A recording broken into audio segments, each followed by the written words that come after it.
welcome back to Dalra Models. Well, here's my completed model of the Lancia 037 from Hasegawa. So what do I think to it? Well, firstly, it was a great model. It turned out pretty good out of the box with some basic painting. Straightforward kit, no fit issues, nothing caught me out. The decals were good, laid down nicely. Although the front ones around the front wings need a little bit of patience and skill due to the split and having to try and line them up. So if you're looking for a kit to practice decals on, I'd say this is a pretty good option, because there's nothing that'll catch you out, and like I said, it gives you some good practice with things like that and shaping them around. As I mentioned right at the beginning, there were some sink marks, particularly in the rear spoiler area, that needed attention. I wouldn't say they were particularly difficult to sort out though, just a bit of careful filling and sanding is all that was required for those. And then the rear of the spoiler was a separate piece, so again there was a bit of filling and sanding required to smooth that out to look nice. But again, not anything really difficult, so that's that. This is the first kit I've done in a long time that is completely out of the box with no extras whatsoever. So I enjoyed it, don't get me wrong on that, but I did miss adding details in certain areas that were noticeable more than others, let's say. Things like the seat belt, spark plug leads. You look at the rear engine, because it's so visible, not that you can see it very well in this angle, but the top of the engine is very visible through that glass, and lack of leads or any wiring or anything is very noticeable. And the same thing with the seat belts in the interior, which I'll get to in a second. But a little bit of extra work makes a massive improvement on this. If I was even not having the detail sets for it, just a little bit of extra wiring and things like that will make a big difference. But the other obvious part is the mesh.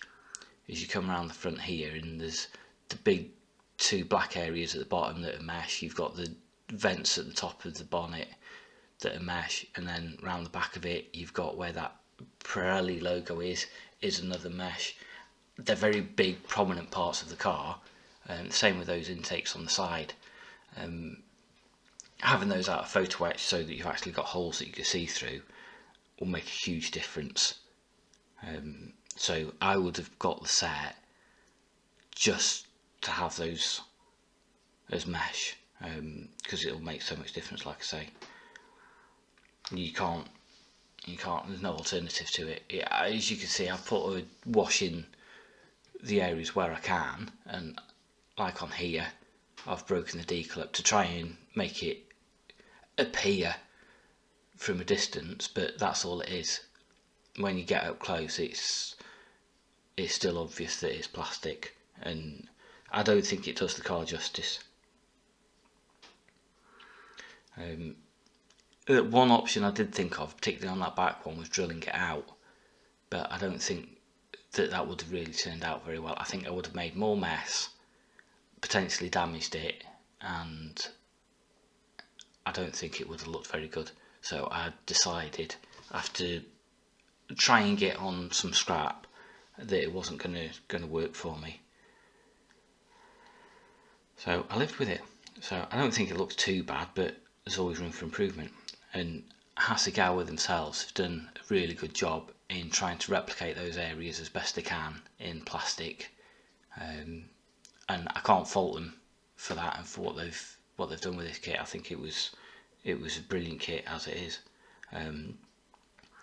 Another area that I particularly liked was the wheels, particularly those back ones where I was able to paint that chrome lip and mask it off. It's so nicely moulded, and brings the details out. It allows you to paint it so that it looks realistic like mine, hopefully. So yeah, I particularly like those.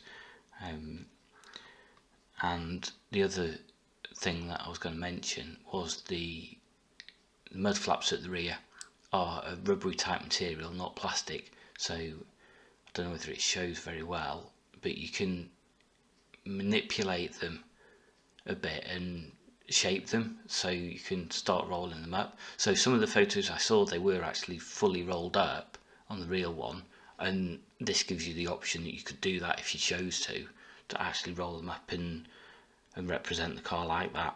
I chose to leave mine down, as you obviously can see.